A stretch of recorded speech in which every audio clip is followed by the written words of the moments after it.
मुख्यमंत्री आणि दोन्ही उपमुख्यमंत्री आजच अमित शहा यांना भेटणार। शहांच्या मुंबई दौऱ्यामध्ये नुकसानी संदर्भात पत्र देणार, केंद्राकडून मदत मागणार अजित पवार यांची माहिती। नुकसानग्रस्तांना 5,000 रुपये आणि 35 किलो धान्य वाटपास सुरुवात, उपमुख्यमंत्री अजित पवारांची माहिती। प्रशासनाकडून पंचनामे सुरू असतानाच तातडीची मदत देणं सुरू। बळीराजा अधिक मजबूतीने पुन्हा उभा राहील, शासन शेतकऱ्यांच्या पाठीशी खंबीरपणे उभं, मुख्यमंत्री देवेंद्र फडणवीस यांचं ट्विट। शेतकऱ्यांच्या कर्जमाफीसाठी मी स्वतः रस्त्यावर उतरेन, नुकसानग्रस्त पाहणीवेळी उद्धव ठाकरेंचं आश्वासन। पीएम केअर फंडातून शेतकऱ्यांची कर्जमुक्ती करावी, ठाकरेंची मागणी।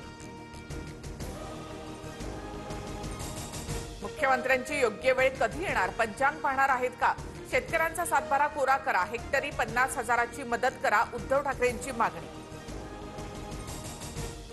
पाणी दौरा करा, पर्यटन करू नका, पूरग्रस्तांना सर्वांनी सढळ हाताने मदत करा, उपमुख्यमंत्री एकनाथ शिंदे यांचा उद्धव ठाकरे यांना सल्ला।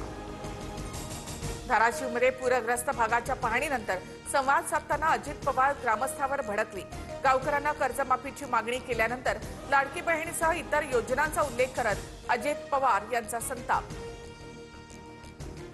अजित पवारांचा लाडकी बहिणीवरील वक्तव्य म्हणजे मस्ती, उद्धव ठाकरेंची उपमुख्यमंत्र्यांवर टीका।